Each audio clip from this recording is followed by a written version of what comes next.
As CX professionals, we already know the value customer experience brings to a company. But you need to demonstrate that value to everyone else if you want their support. So we've been collecting data from CX leaders and EX leaders, and we ask them a question that's kind of like, how well is your organization connected experiences to financial outcomes? And about 72% say not very well. So the headline is there's a lot of room for improvement, a lot of room for growth. We'll discuss how CX pros can prove the value of customer experience on this episode of the CX Leader Podcast.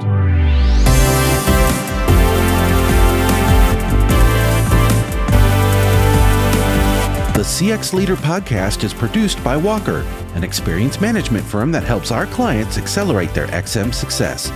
You can find out more at walkerinfo.com.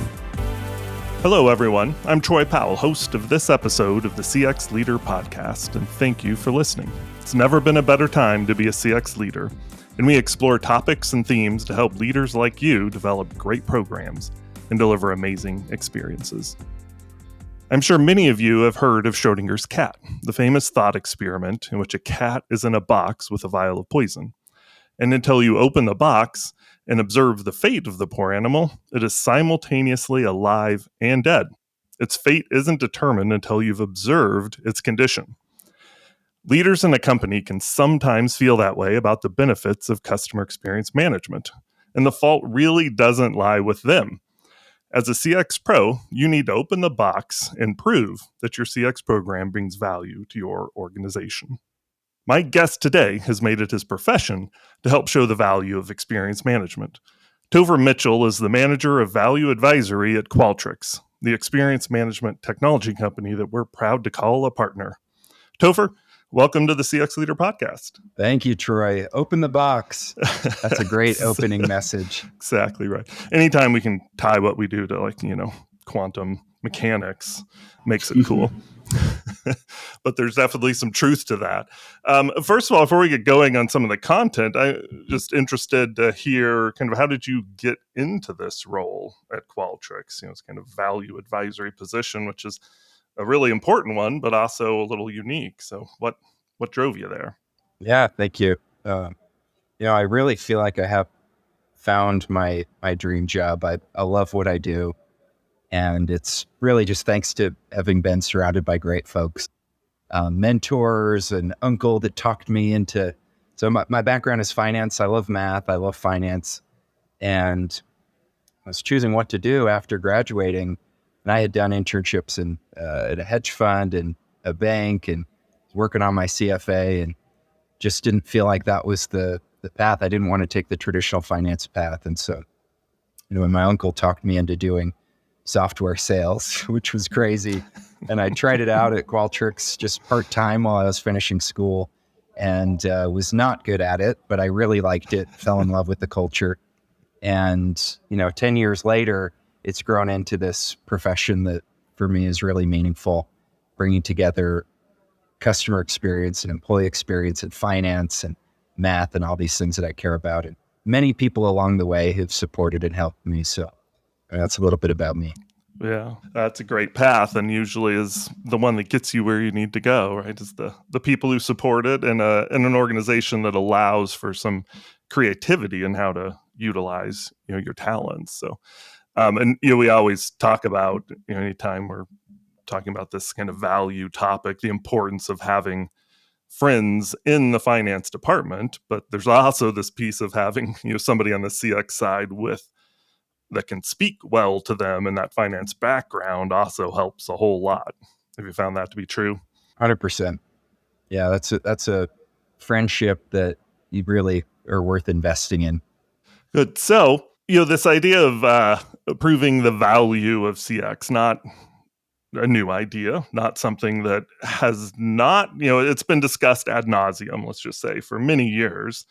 How do you think CX leaders are doing at proving the value? So we've been collecting data from CX leaders and EX leaders, and we ask them a question that's kind of like, how well is your organization connected experiences to financial outcomes? And about 72% say not very well. So the headline is there's a lot of a lot of room for improvement, a lot of room for growth. But I think there's an important nuance there, because it isn't just this blanket, like, let's prove the value. I think we need to unpack the big scenarios where somebody's trying to do that, because that actually impacts how you would approach it. So sometimes you want support for an idea. Sometimes you have an ongoing initiative you need to keep stakeholders bought in. And other times you've completed an initiative and you need to provide accountability. What were the results? What did you deliver? All three are hard, but the third one is the one that really kind of keeps me up at night. And it's the one that I think there's the least useful advice out there on the internet. And so anyway, I think that's where our conversation is going to be steered. But anyway, that context is important because the way that you approach it differs based on what you're trying to accomplish. Yeah, a good reminder for sure. There's not a one size fits all approach, to even that third one, really. It depends on a lot of factors, but then the goal of it is definitely important to keep in mind as we're moving throughout. And it brings up a thought of, we do live in a economy now, I would say, that most business leaders understand there's value in customer experience, and like delivering a good customer experience. It's a competitive advantage. And most modern leaders kind of agree to that. But and so from proving the value from that standpoint, we don't necessarily have to say, hey, this is important. Well, what do we miss out on if we don't go through the steps of proving value of kind of our CX, initiatives and programs? Like, what is it that kind of falls out and that we don't, that we miss out on by not doing that? Well, I think there's a trap that I see a lot where if we just accept that, hey, CX is good for business. Mm-hmm. There's some nuance there. Like, not always. Like, there's sometimes when you're over investing in a certain group of customers.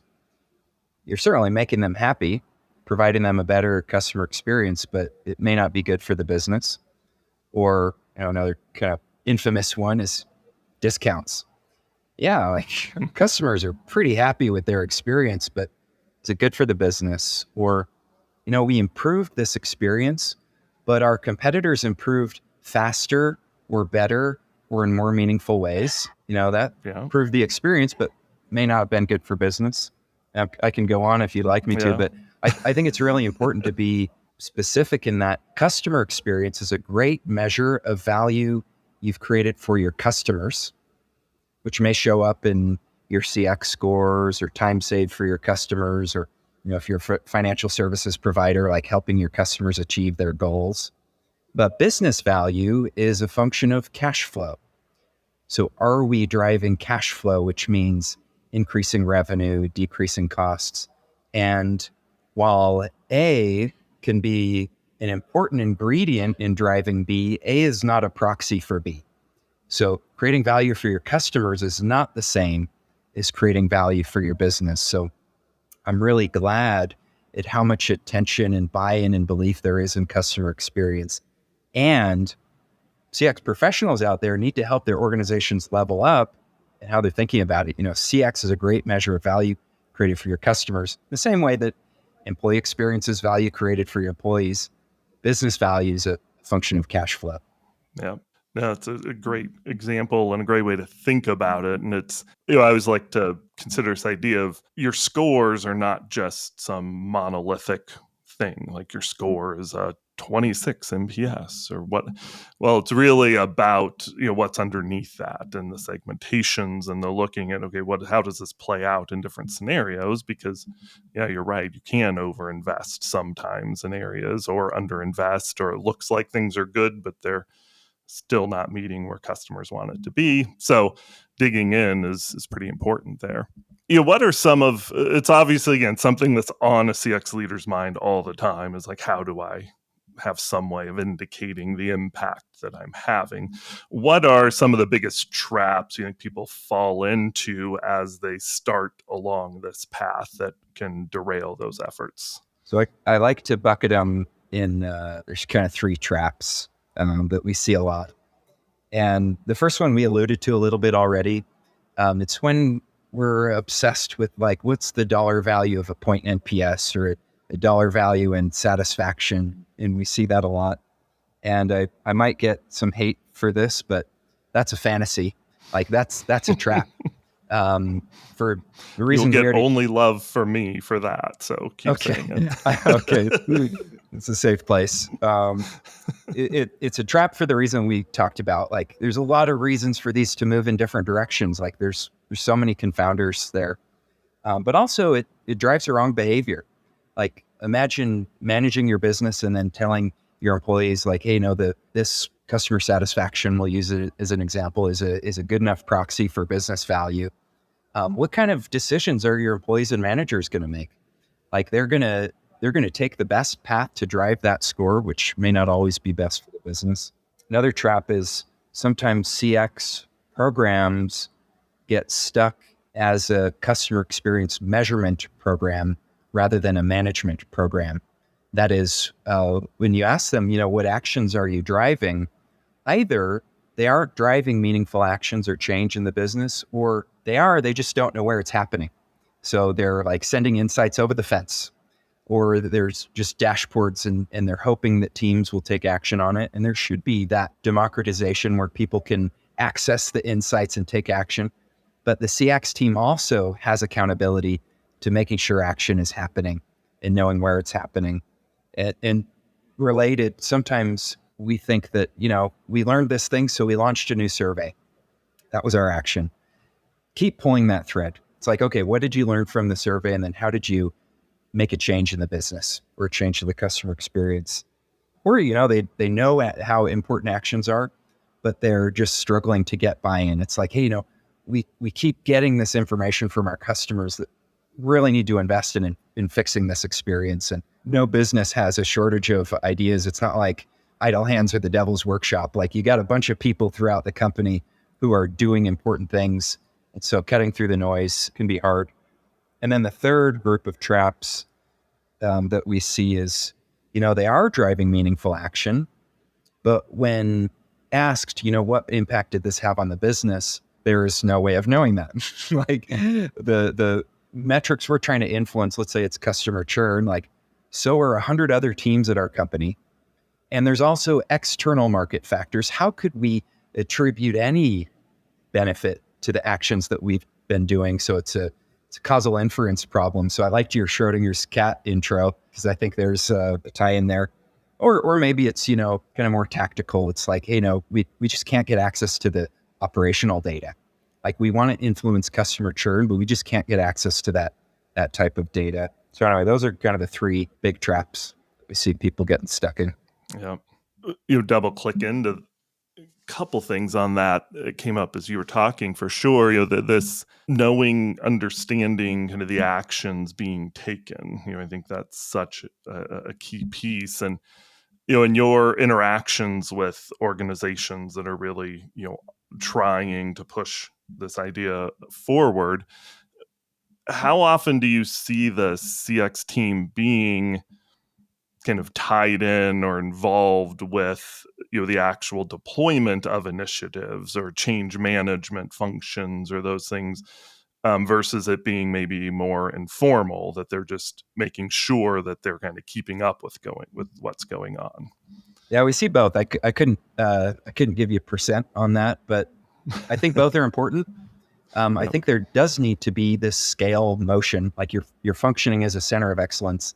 And so you can't be there in the weeds on every single action. You need to enable others. On that point, I would say there's something you could do to measure action, like who's taking action across the organization on your insights and what kinds of action are they taking? That's something you could probably do via a survey. Mm-hmm. Like you could capture that. And that would be really valuable information to know, what types of insights are getting acted on, what types of teams or individuals are acting on them, and then why or why not.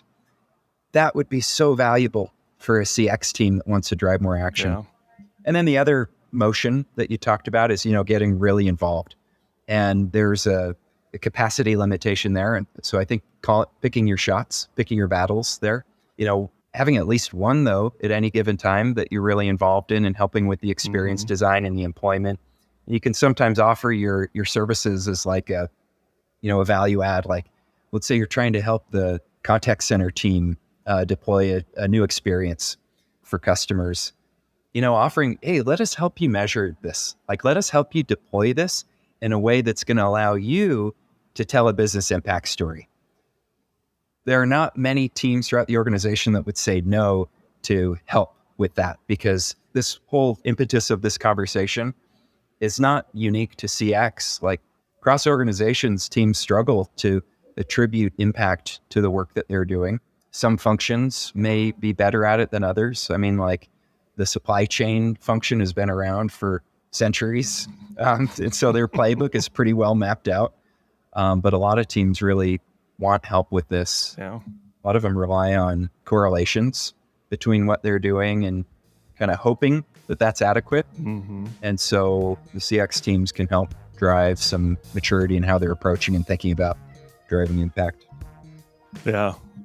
Yes. Everybody wants to be a hero in a story, and sort of, in some sense. So if you can help somebody tell their story, they are rarely going to turn that down.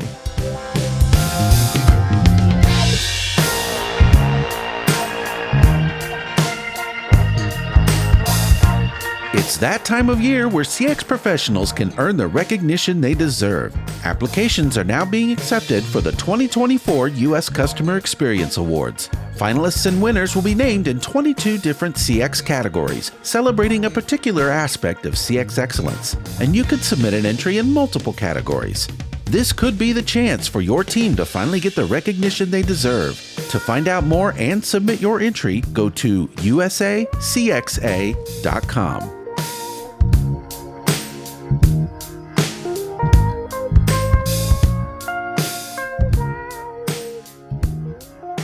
Second piece I think that was interesting is this idea of, of really understanding how we're going to, measure some impact of those initiatives. So, understanding what's going on, where they're going, what's happening, but the ability to kind of use those initiatives as ways to measure value, right? So, kind of treating them as experiments, pilots, et cetera.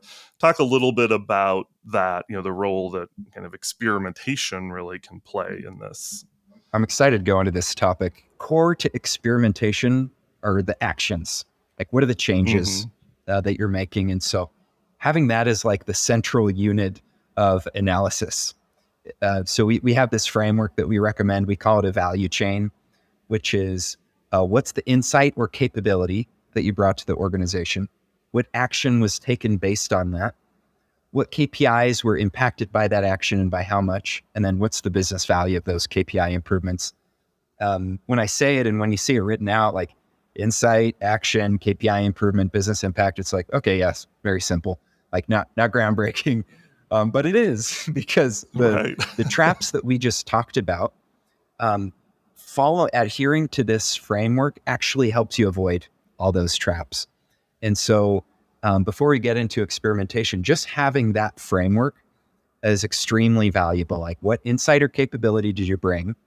Actions were driven, KPIs were impacted, and by how much, and then what's the business value of those KPI improvements? Now, column A, insight or capability, is not usually the hard zone.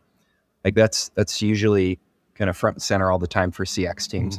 Driving action can be hard, and we've talked about that a little bit. And then doing the causal inference, so going from 2 to 3, which is what KPIs did we impact and by how much, is hard.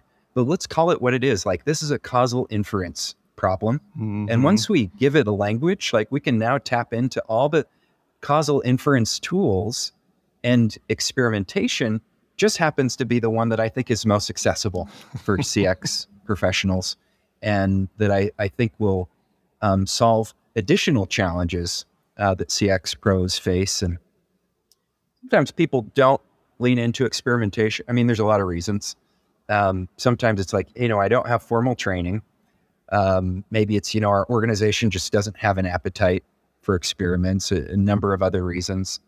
But it really is something that you can jump into, and people are running pilots all the time. Like, just do it as an experiment. Like I like the story about the CEO of Caesars Entertainment, Gary Loveman. The rumor is, he said there's only 3 reasons for you to get fired: theft, harassment, and running an experiment without a control group. And we do all these pilots or proof of concepts. There's so much more value that we can get from them if we just define a really clear control group up front. And what that does is it allows us to establish a causal relationship. So once we're doing this, I don't know if you're familiar with Judea Pearl's ladder of causation, where he talks about there's 3 rungs. The first rung is association. So when I see A, how likely am I to see B? Or in other words, when I see an unhappy customer, how likely are they to churn? The second rung is intervention. So when I change A, what do I see with B? So when I change the experience that customer receives, how likely are they to churn or to not churn? And then the third rung are the counterfactuals. So what would have happened had we not changed that experience? And rungs 2 and 3 are the types of questions that usually get asked. Like, hey, what's going to happen if we invest in this experience improvement? Or, what value did CX create? Like, we have to understand rung 2 and rung 3, but unfortunately, and this, again, not unique to CX professionals, it's just in the business world in general, people are stuck on rung 1. Like, they're looking for correlations. And if we find that, like, let's say NPS is correlated with this business value metric, like customer spend, it solves all our problems. It doesn't. It doesn't because the game changes once we start intervening and once we start wanting to ask the counterfactual questions. And so anyway, back to experimentation, that's a great way to climb the ladder. Yeah, no, it is. And I think you bring up so many elements. First, I love the value chain concept. You're right, not rocket science, but kind of is actually. That's, again, that's core value build rockets. There's just a lot more math to it.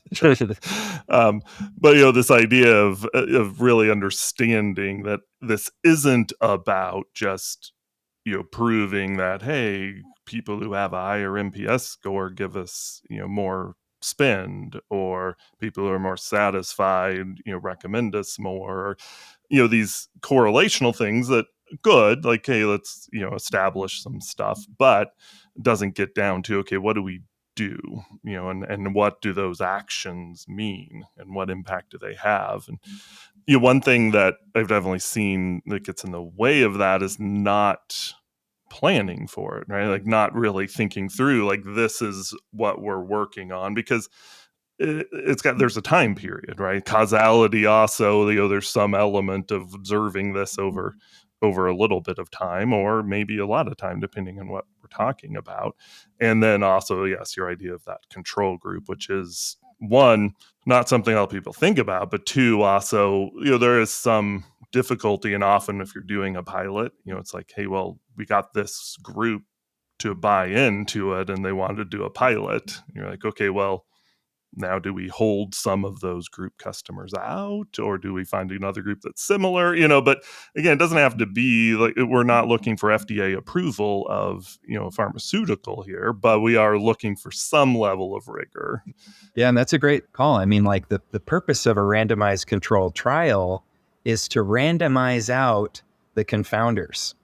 And so what are the factors that might influence A and B? Because that's when it gets messy. And that's what we talked about earlier, like, satisfied customer, decreased churn. Like, there's a lot of confounders there, like, right. Customer personality. Some customers might be happier and also have a propensity to not churn. That doesn't mean that you caused them to not churn through your CX initiatives. And so the randomization, avoids those challenges. So when you're running an experiment, you want to accomplish the same thing. And you're right. Like, you can't run a randomized control trial in your business usually. You can try. Yeah, you could try. But you might pick, what are the factors that are most likely to be confounders for the outcome that we're trying to accomplish and the input? And can we control for those at least? some of the big ones there, that you can go a long way with that. Yeah. Yeah. And it gets around, we see it a decent amount where you'll be like, hey, customers who are showing up as being, truly loyal customers, but they're declining their spend with us. Like that means it's wrong. Like we're categorizing them incorrectly. Like, well, there could be 100 reasons why, like their business is struggling. And so, they're not making as much, so they're not spending as much with us, any number of things that, you're just not controlling for when you're looking at that high level. But yeah. And I think there's an important reframe here too. Like the way you're creating value for your business is not by improving your scores. Like that's the way that you're creating value for your customers. And so you don't have to use that score in your equation for creating business value. It's almost like they're, two independent equations. Like we have our equation for creating value for our customers. We have our equation for creating value for our business. And when we run an experiment, we're looking at both of them. Like we want to know that we're creating value for customers and for the business. Ooh, that's a great reframe. Love that. All right. So thinking about a couple maybe specific cases. So, I've worked a lot with B2B companies in the past, and what are some unique considerations there when you're trying to, kind of create this value statements? Yeah. There's a hot off the press story that we just wrapped up with a B2B technology company. And in 2020, 2021, I'm going to give you it in the value chain. They found that responsiveness was the most cited topic among customers that were having issues, or among customers that, were providing negative feedback overall. And so what the CX team did in response was they took it. I mean, they did a lot more listening and deep dive. I'm kind of simplifying the insight here. They did a few things that I think are really meaningful action. So they first defined what responsiveness is, and they provided that playbook to their field, and they provided trainings. They provided reporting on responsiveness. They set accountability targets. They set up a closed loop system that allowed them to further monitor responsiveness. And so that's column 2 in the value chain.